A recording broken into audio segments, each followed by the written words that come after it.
Wisconsin is the 30th state of the United States, a place long associated with quiet industry, manufacturing, and a reputation built around stability rather than scandal. At its heart lies Milwaukee, the largest city in the state and, for decades, an economic center of the Midwest. From the late 1980s into the early 1990s, Milwaukee was repeatedly praised as a model American city. Few would have imagined that beneath that surface, a pattern of disappearances was slowly taking shape. By the end of that period, more than a dozen men had vanished. They were not connected by profession or neighborhood, but they shared critical similarities. Most were young. Most were members of the gay community. Many were people whose lives placed them at the margins of public attention. Reports of missing persons accumulated quietly, case by case.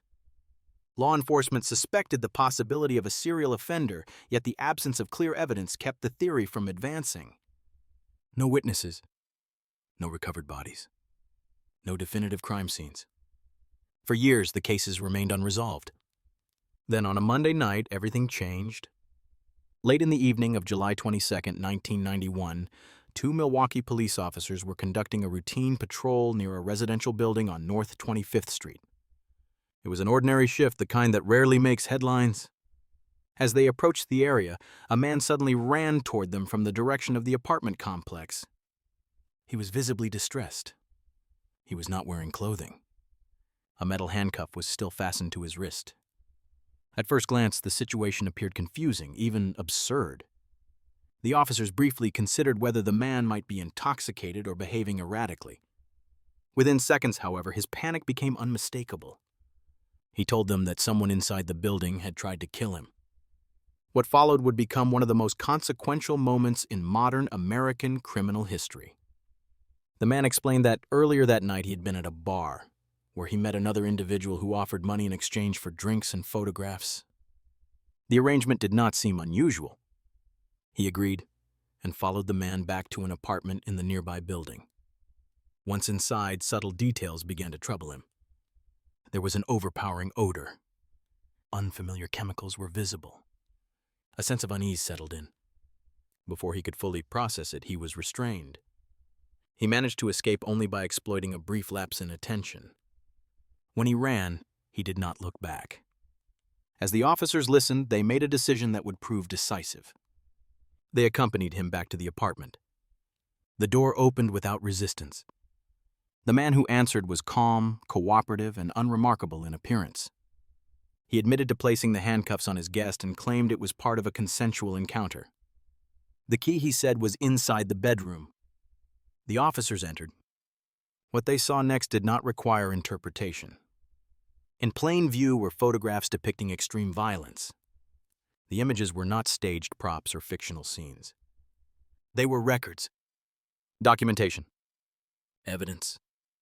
In that instant, the years of unanswered disappearances in Milwaukee converged into a single location. The routine patrol was over. A case that had eluded explanation for years had just exposed itself. And the city was about to learn how close it had been to a nightmare hiding in plain sight. The moment the apartment door opened, the case shifted from uncertainty to inevitability. The man who stood before the officers appeared calm. He was a white male, composed, cooperative, and notably unalarmed by the presence of law enforcement. When asked about the handcuffs still attached to the wrist of the man standing behind them, he did not deny responsibility. He stated plainly that he had restrained his guest during a consensual encounter, and that the key to the cuff was located in the bedroom. His tone was measured. There was no visible panic. Nothing in his demeanor suggested urgency or fear. That calm would not last. The officers entered the apartment cautiously. The layout was small and efficient, typical of the building. Near the entrance was a compact living area.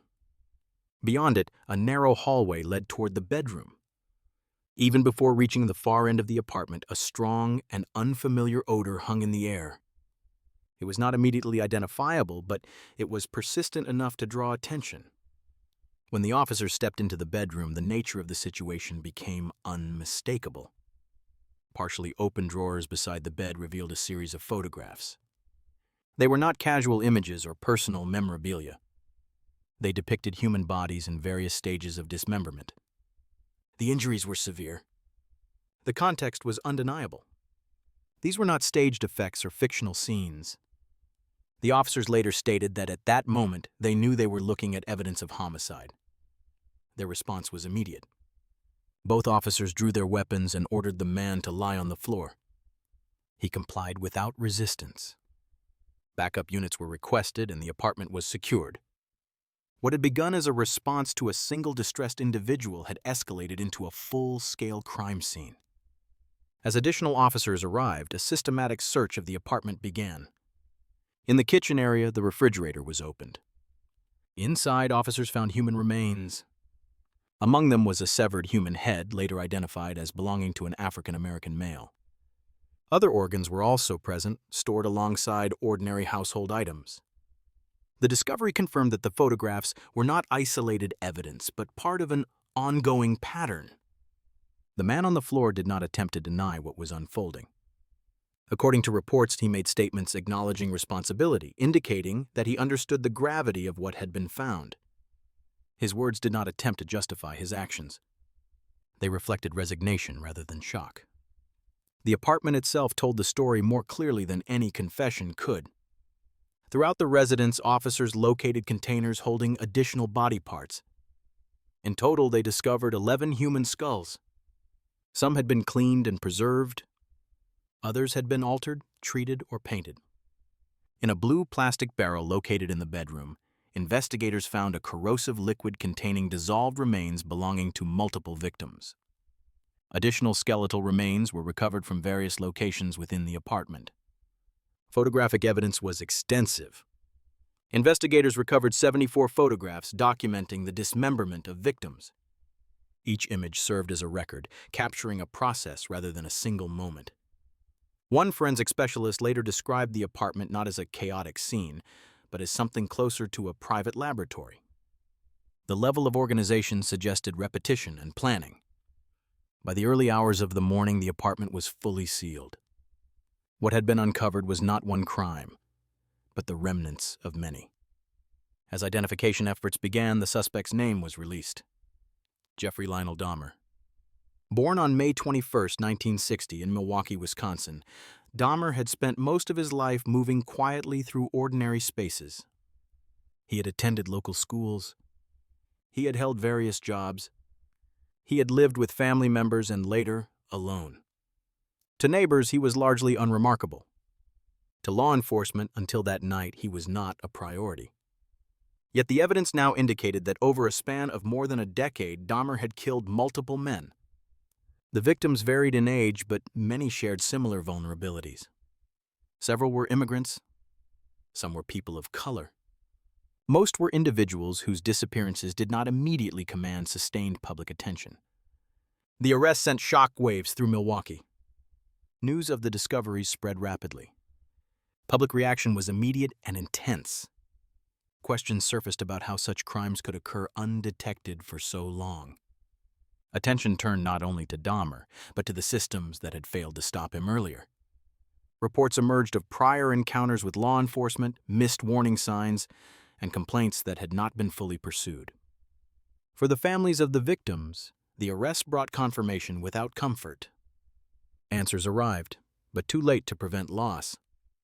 For investigators, the challenge had only begun. The scope of the crimes required extensive forensic analysis, victim identification, and legal preparation. Each set of remains represented a life that had to be reconstructed through records, testimony, and painstaking examination. The process would take months. As Jeffrey Dahmer was led away from the apartment, the building behind him stood silent. What had once appeared to be an ordinary residence was now recognized as the center of one of the most disturbing criminal cases in American history. Yet the question that lingered was not only how he was caught, it was how he had managed to operate for so long without intervention. To understand that, investigators and the public would have to look backward, beyond the night of his arrest, into the years that shaped him and the choices that went unchallenged along the way. To understand how Jeffrey Dahmer was able to kill for years without being stopped, investigators were forced to examine not only his crimes but the long path that led to them. Jeffrey Lionel Dahmer was born on May 21, 1960, in Milwaukee, Wisconsin. His father, Lionel Dahmer, was a doctoral student in chemistry who later worked as a research chemist. His mother, Joyce Dahmer, struggled with severe depression following childbirth. From an early age, the household was marked by emotional instability. His mother was frequently bedridden. His father was often absent due to academic and professional demands. As a result, Jeffrey grew up largely unattended during critical developmental years. As a child, he was described as quiet, compliant, and withdrawn. He did not exhibit outward aggression, nor did he display behaviors that immediately alarmed adults around him. However, his emotional isolation deepened as family conflict intensified. Arguments between his parents were frequent and volatile, unfolding openly in front of him. Over time, this environment normalized emotional chaos and distance rather than security. At the age of 4, Dahmer underwent surgery for a hernia. Family members later noted that following the procedure, he became more introverted and reluctant to engage socially. Whether this change was related to the surgery itself or to the broader environment remains unclear, but it marked a noticeable shift. Around the same period, Dahmer developed an intense interest in animal remains. His father, a chemist, once demonstrated how animal bones could be cleaned and preserved using chemical solutions. The lesson was intended as a harmless educational moment. For Jeffrey, it became something else entirely. He began collecting dead animals found along roadsides and in wooded areas. He learned how to strip flesh from bone, how to bleach skeletal remains, and how to store them. These activities were conducted in isolation, often hidden from others. What might have appeared as curiosity gradually evolved into fixation. Control over lifeless forms offered him a sense of order that his home life lacked. By adolescence, Dahmer's sense of detachment had intensified. In high school, he struggled socially and academically. He had few friends and little interest in typical peer relationships. He began drinking alcohol regularly while still a teenager, often bringing it to school concealed in containers. Teachers and classmates noticed his behavior, but he was often dismissed as eccentric rather than dangerous. During this time, his inner fantasies grew more disturbing. Dahmer later stated that he was not interested in mutual relationships. He wanted complete control. He imagined possessing another person who would never leave, resist, or reject him. These thoughts did not immediately translate into action, but they shaped his worldview. Intimacy in his mind became inseparable from domination. In 1978, just weeks after graduating from high school, Dahmer committed his first murder. He encountered a young man who accepted a ride to his home. The evening began with drinking and conversation. When the man prepared to leave, Dahmer attacked him, striking him and ultimately killing him. The act was impulsive, unplanned, and driven by panic at the thought of abandonment. In the aftermath, Dahmer dismembered the body and attempted to dispose of the remains using methods he had practiced on animals. This crime was never discovered at the time. Instead of triggering immediate consequences, it marked the beginning of a pattern that would resurface repeatedly. In the years that followed, Dahmer's life drifted without direction. He briefly attended college, but dropped out after only a few months. At his father's urging, he enlisted in the United States Army, where he trained as a medical specialist. Even within the structured environment of the military, his alcohol abuse and behavioral issues persisted. He was eventually discharged early, deemed unfit for service. Unwilling to return home and face his father's disappointment, Dahmer relocated to Florida, where he lived transiently and worked low-wage jobs. His isolation and drinking worsened. When his father eventually intervened and brought him back to the Midwest, there was hope that family oversight might stabilize him. It did not. Over the next several years, Dahmer moved between relatives, including a period living with his grandmother in Milwaukee. During this time, he attempted to present himself as compliant and improving. He attended church with her and held short-term employment.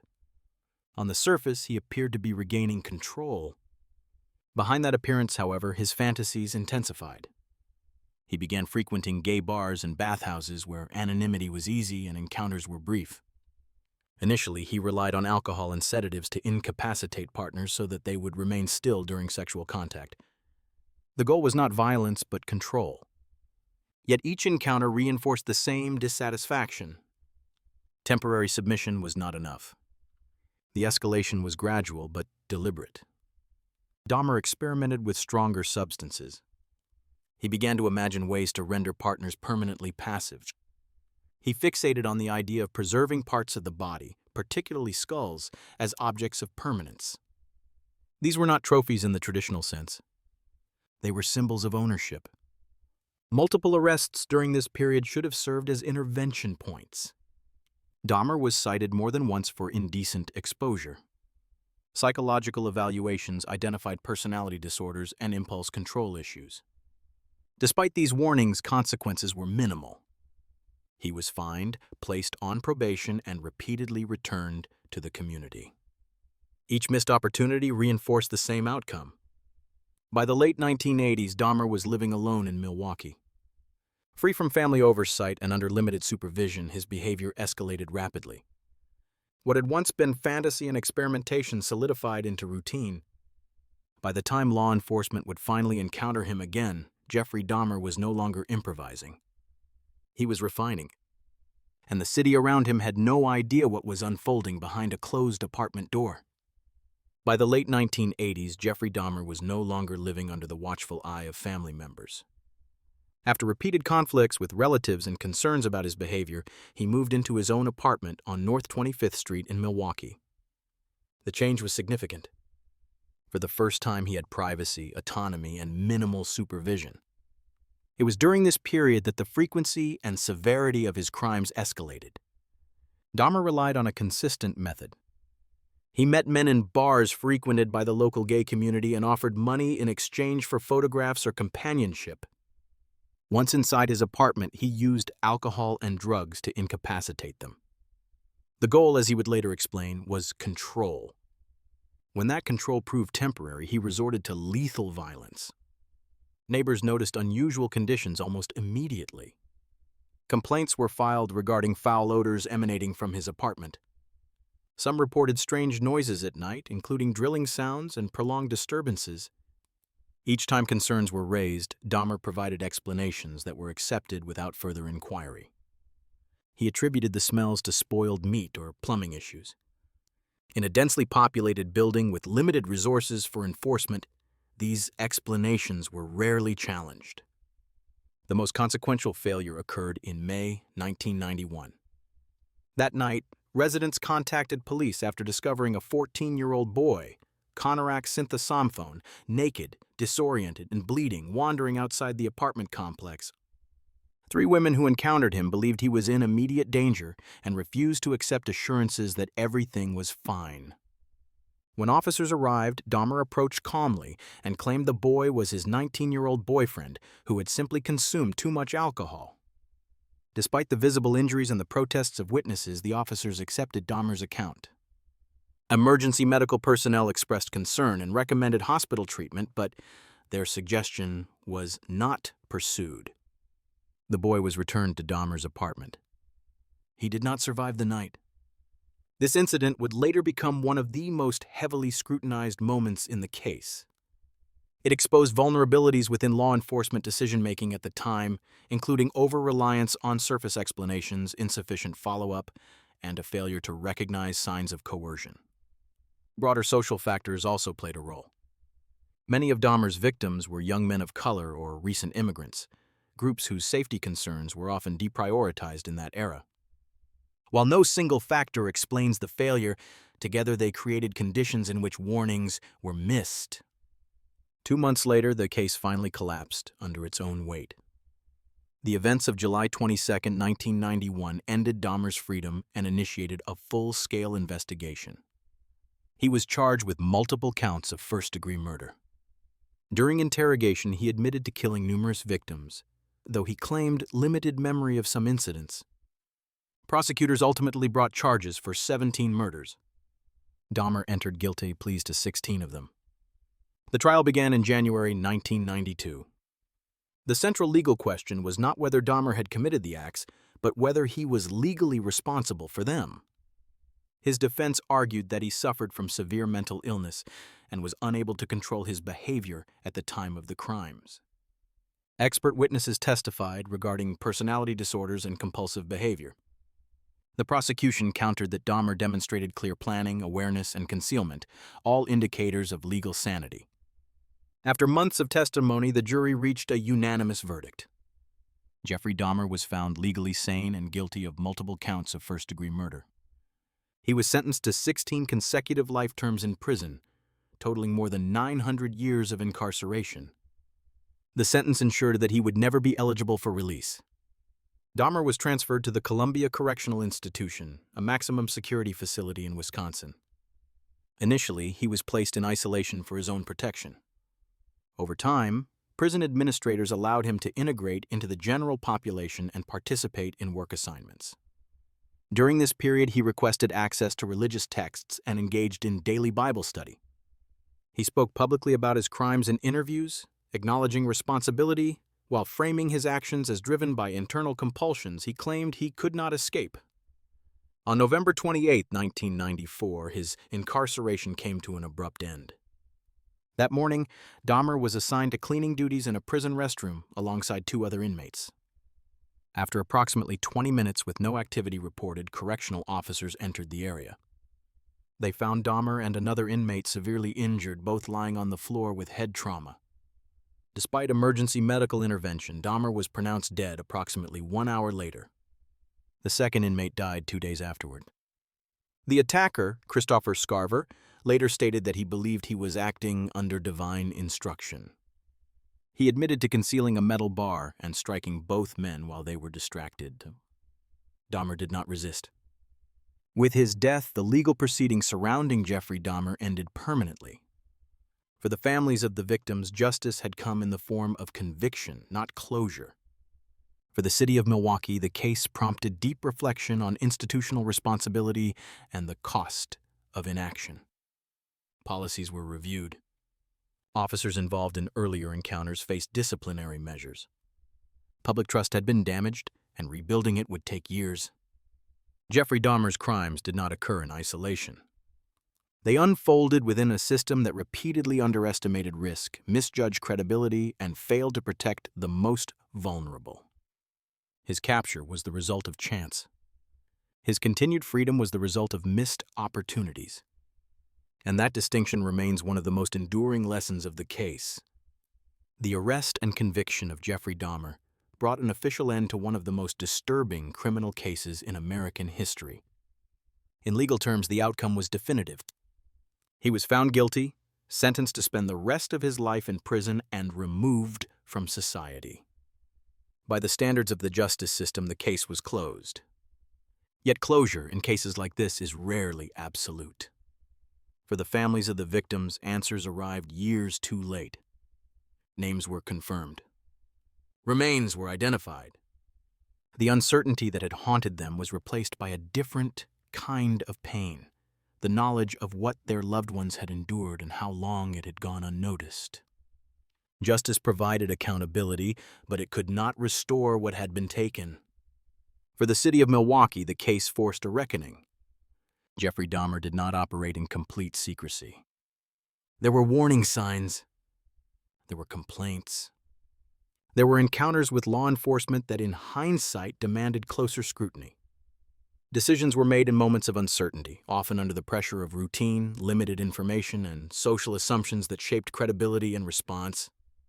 The consequences of those decisions were irreversible. This case exposed how easily danger can be underestimated when victims belong to communities that are marginalized, overlooked, or misunderstood.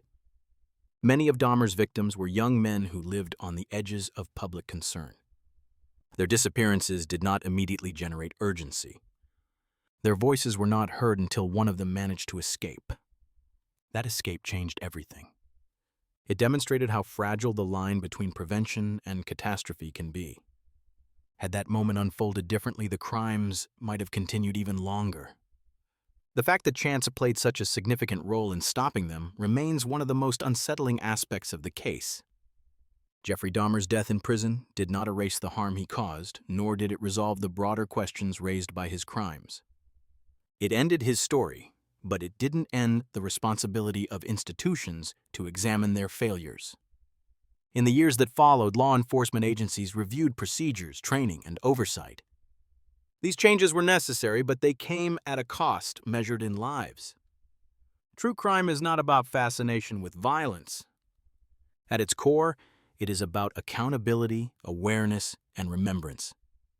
The story of Jeffrey Dahmer is not told to amplify his notoriety, but to honor the victims by acknowledging the full truth of what happened and why it was allowed to happen. When systems fail to act, individuals suffer. When warnings are ignored, tragedies multiply. And when justice arrives only after irreparable harm, society is left with lessons written in loss. The file on Jeffrey Dahmer is closed. The consequences of the failures surrounding it are not, and remembering that distinction is the only way to ensure that such a case remains a warning rather than a precedent.